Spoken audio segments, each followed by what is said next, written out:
10 years.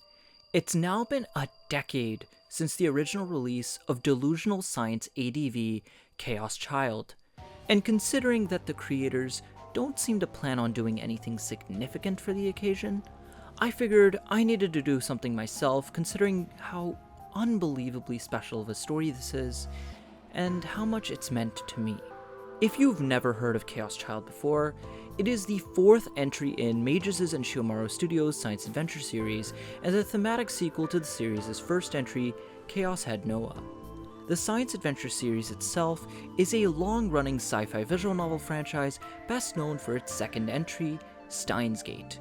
Each entry typically has its own cast, setting, and unique central sci-fi concept, but they all build upon their predecessors narratively, mechanically, and thematically to make a sort of overarching storyline spanning 6 mainline entries thus far. I've made an in-depth beginner's guide video to the overarching series in case that interests you. To give a brief overview of Chaos Child itself, it's a murder mystery that takes place in 2015, 6 years after a massive earthquake completely destroyed all of Shibuya, creating an entire generation of deeply traumatized youth that developed a form of PTSD known as Chaos Child Syndrome. The story follows Miyashiro Takuru, self-proclaimed right-sider, and the president of the newspaper club at Hekiho Academy, a high school formed as part of the Shibuya restoration efforts. As the newspaper club investigates a new series of incredibly gruesome and grotesque murders, Takuru realizes that they're being done on the exact same days as, and in very similar fashion, to another series of murders that took place 6 years prior, known as the New Generation Madness. As Takuru continues investigating the return of the New Generation Madness, he finds that he may have gotten himself dragged into far more than he bargained for, with his escapades not only endangering himself, but also everybody he cares about. Within the context of the overarching series, Chaos Child is in a little bit of a unique position for a couple of different reasons. I briefly alluded to this earlier, but Chaos Child is not just the fourth mainline ADV entry, but also a thematic sequel to the series' first entry, Chaos Had Noah. Some of you might be wondering what I mean by thematic sequel. And what I mean is that it's like a conventional sequel that explores the same sort of concepts. In this case, it's another murder mystery with delusions as its central sci-fi concept. But it has a brand new cast and brand new storyline, and the portrayal of the story's themes is very heavily reliant upon the audience having experienced the prequel. So it plays heavily into the expectations you're supposed to have if you've played Chaos Had Noah first. The way I like to put it, Chaos Child is basically a sequel to Chaos Had Noah in every way besides the cast, so I wouldn't recommend going into this without having at least gone through Chaos Had Noah first. Many parts of the story won't make as much sense without its context, and that can potentially deeply hinder one's experience with it. And the other reason why this entry is rather unique is because it mostly wasn't written by Naota Takahashi, the lead writer for Chaos Head, Steins Gate Robotics Notes, and later on Anonymous Code. Rather, the lead writer for Chaos Child was Eiji Umehara, who came on board for Chaos Child as a guest writer. In the grand scheme of things, in part, this also makes it so that Chaos Child doesn't actually contribute much to the overarching series narrative. Because of that, I like to call Chaos Child the franchise's filler entry. But even despite that, it's still a fan favorite to this day, with Mages often advertising that fans generally consider it to be the best entry in the series. For me personally, it's also tied with Anonymous Code for being my favorite visual novel of all time. So now, with it being Chaos Child's 10th anniversary, I wanted to reflect back upon my experiences with the VN. My personal journey with Chaos Child began back in 2018, just a little while after the Steins Gate Zero anime had finished airing, and at a time where I was hungry for more content related to Steins Gate. Back then, I'd found out about an upcoming game called Robotics Notes Dash, whose namesake I recognized from Linear Bounded Phenagram. And so I came to find out that this whole time, Steins Gate was just the second part of a longer series, and so I started off my journey with Sci ADV, which is only just starting to become accessible for English speakers. I first went through a YouTube walkthrough of the original version of Chaos Head, then watched the Robotics Notes anime since the VN wasn't yet localized, and then started up P-Cube's PS4 release of Chaos Child. In those days, Chaos Child had yet to release on Steam, and the Committee of Zero patch was DMM only, and had only just come out. I didn't even know of their existence until I just finished the game. But with the limited context that I had, I went through Chaos Child in just a few weeks. It was a little bit of a slow start, especially with the game being as long as it is, but I found myself quite invested pretty early on in the story, even with this being a narrative that's supposed to be at this so-called boundary of delusion and reality. Its writing about humanity and society felt so real and genuine to me. So from the get-go, I deeply enjoyed the story, and by the time I got to Chapter 8, I was at the edge of my seat and I couldn't put the game down. In the end, I came out of playing Chaos Child as a changed man. Very few stories have moved me the way that Chaos Child has, and upon finishing it, I was very comfortable calling it one of my favorite stories ever made. For as much as we can clown on Chaos Child for not contributing much to the overarching series narrative, as its own character study, it hits like a truck. All these years later, Chaos Child still has a lot going for it. Superb production values, a stellar soundtrack, and a bone-chilling atmosphere. But I wanted to center in on 3 aspects of Chaos Child that particularly stick with me after all these years.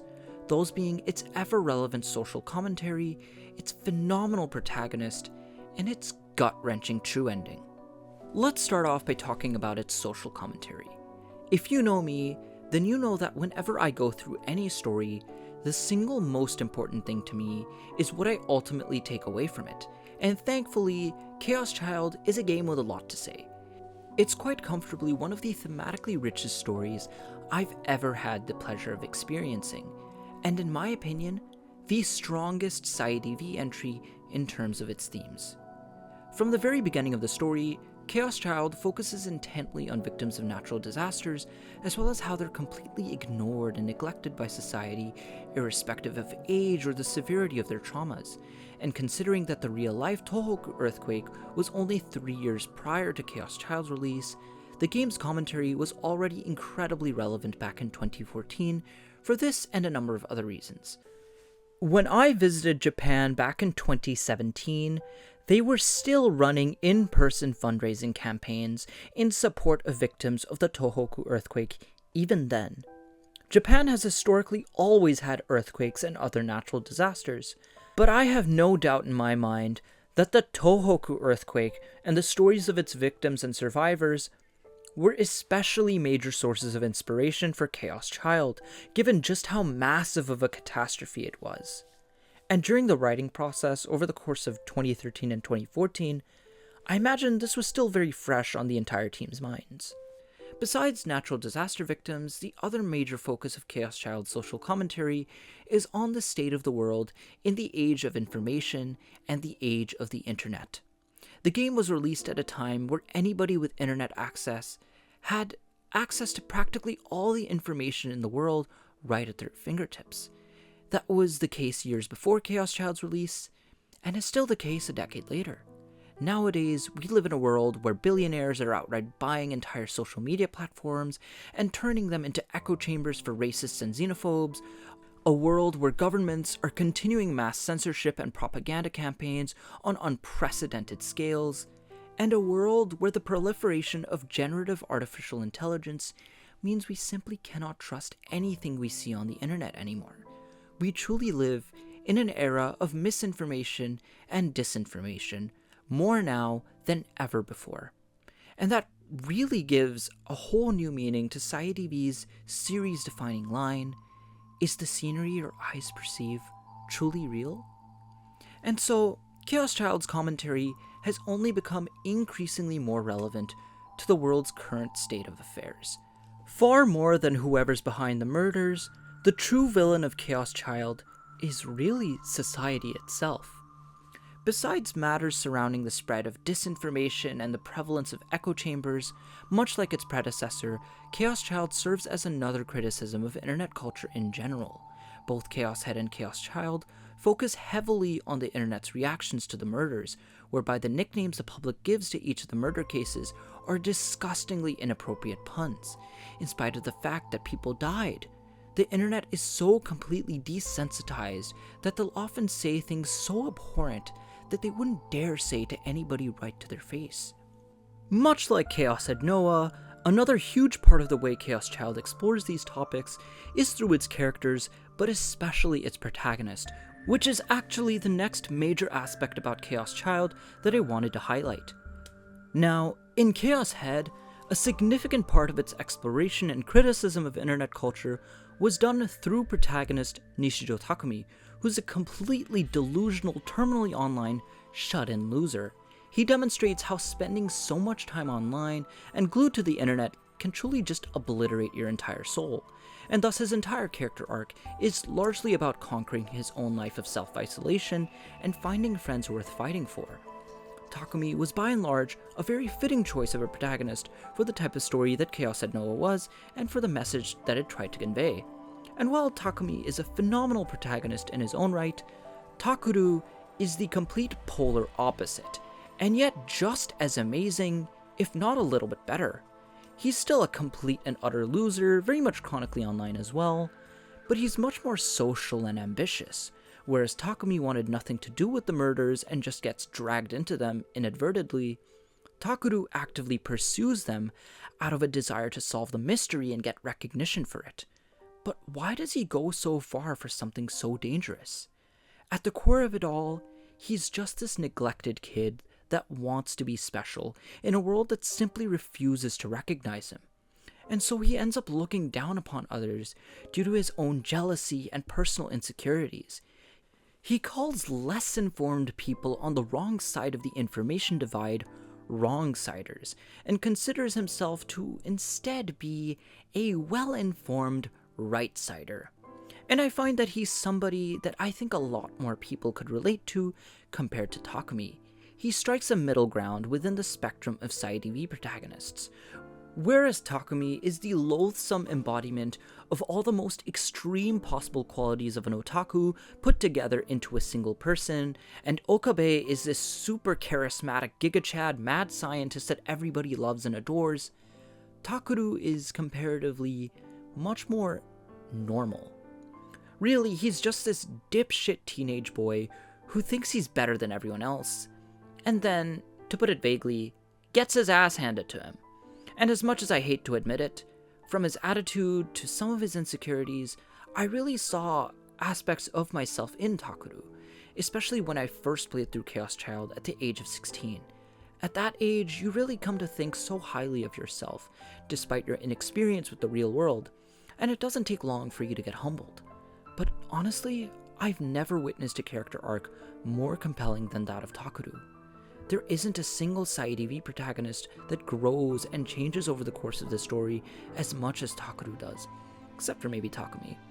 But I mean it when I say that Takuru is not just my favorite ADV protagonist, but quite possibly my favorite fictional character ever. Especially at the age of 16, when I first played through Chaos Child, his story and all the brutal and soul-crushing lessons he learned along the way deeply resonated with me, and they really shaped how I lived my life past that point. Besides Takuru, Chaos Child does also have a couple of other standout characters. For instance, some fan favorites are Takuru's childhood friend, Onoe Serika, and Takuru's adoptive older sister, Kurusu Nono. But even some of the secondary characters, like Takuru's younger brother, Yuto, are just fantastic. While there are a few characters whose characterizations are perhaps a little bit dependent on side material, even in the base game alone, you can examine most of the cast from the lens of how the earthquake had come to shape the direction of their lives and the traumas they carried with them. The entire cast, and especially Takuru, are at the heart of what makes Chaos Child such a devastating read. Now, Takuru aside, the other part of Chaos Child that stuck with me to this day is its true ending, Silent Sky. Now, I won't delve into any spoilers, but gosh, that's an ending I've thought about constantly for a good 6 years now. In general, I think most people agree that the biggest highlights of Chaos Child are the last few chapters of the common route, the no-no route, and the true ending route, but especially that true ending. If it weren't for Naoki Urasawa's monster, Silent Sky would probably be my favorite ending to any work of fiction ever. It's a very heavy ending, but an incredibly meaningful one nonetheless. It leaves you with lots to think about, even years later in my case. And whenever I listen to the true ending song, Silent Windbell, I just can't help but start tearing up. In terms of emotional highs, I firmly believe that Chaos Child is the best entry in Sci ADV. And if you haven't checked it out yet, you're seriously missing out on a phenomenal story. But whatever you do, make sure you don't watch the anime before you get the chance to play the visual novel. It rushes a 60-hour game into just one cour, which is nowhere near enough time to properly tell the story. It's pretty much just a glorified highlight reel, and it sucks. Please don't ruin your experience by going through the anime first. For the best experience, I would highly recommend you play the visual novel on PC with the Committee of Zero's improvement patch, and after going through at least Chaos Head Noah beforehand. Now, before I get to the end of the video, I did want to talk about a few things in Chaos Child that I think haven't aged particularly well a decade later, which are relatively few in my opinion, but still worth bringing up. And those are primarily the choice and route system. Much like Chaos Head Noah, the central choice mechanic in Chaos Child is the delusion trigger system, where you have a choice at numerous points throughout the story to view a positive delusion, negative delusion, or no delusion. Past your first playthrough, these delusion choices affect which ending you get. But in Chaos Head Noah, the delusion trigger system was much more purposeful from a story perspective, as you'd often get plot details and foreshadowing hidden within there. In Chaos Child, I think the types of delusions you see fit very well with the kind of character that Takuru is, but otherwise aren't usually super meaningful. And don't get me wrong, there's some hilarious delusions in there, but at times I do wish the delusions were a little bit more purposeful.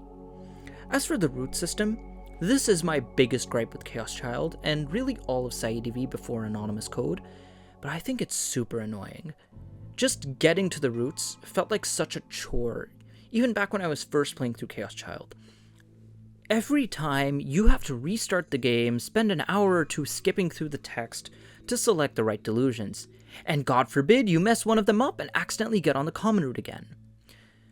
Moreover, even beyond just the issue of getting to the routes, I found that the routes themselves were a little inconsistent in quality. Though to their credit, I think the presence of routes is much more purposeful in the Chaos games compared to Steins Gate or Robotics Notes. While they are a little inconsistent in quality, even the weakest ones add heck of a lot to the story, and at the very least, you're not simply giving up and dating a different girl in each route like you do in Steins Gate. But routes have always been the weakest part of the Sci ADV franchise, and Chaos Child is no exception to that. I'm just glad that Anonymous Code opted for a far more sensical approach to its structure, whereby it had a linear main story with a bunch of different short bad endings, often with interesting lore implications. I just hope they continue moving forward with an approach more similar to that of Anonymous Code, and don't go back to doing individual heroine routes if there's no significant narrative purpose or meaning to it. If they retain heroine routes in the future, they better be purposeful, like they are in Chaos Child, though preferably a little bit less annoying to do and more consistent in quality. But anyhow, once again, happy 10th anniversary to Chaos Child. If you've already played Chaos Child, please let me know your thoughts and feelings on it all these years later, as well as if it meant as much to you as it did to me. Moving forward, I don't know if we can expect any further development for the Chaos series IP, but at the very least, English-speaking fans have a couple of upcoming releases to look forward to, which are actually sequels to Chaos Child. One is the Committee of Zero's fan translation and port of Love Choo Choo, a seemingly lighthearted sequel visual novel, and the other is NS2C's English fan translation of Chaos Child Children's Revive, which is an epilogue light novel. It seems both these projects are in their later stages, so hopefully it shouldn't be too much longer until they're out. And I can tell you, I'm definitely looking forward to getting more Chaos Child content. In the meanwhile, check out Children's Collapse and the Wrongsider memoirs if you haven't already. The former is a manga detailing Mio's backstory, and the latter is a light novel depicting Chaos Child's story from the perspectives of Kurusu Nono and all the new gen murder victims. The latter is especially thematically relevant to the main story of Chaos Child, and I think you'll get a lot out of it, even if it's been a few years since you played the original game. But for now, we wait for that time where our delusions become reality, and we finally get more Chaos series content. Until then, everyone, have an awesome day.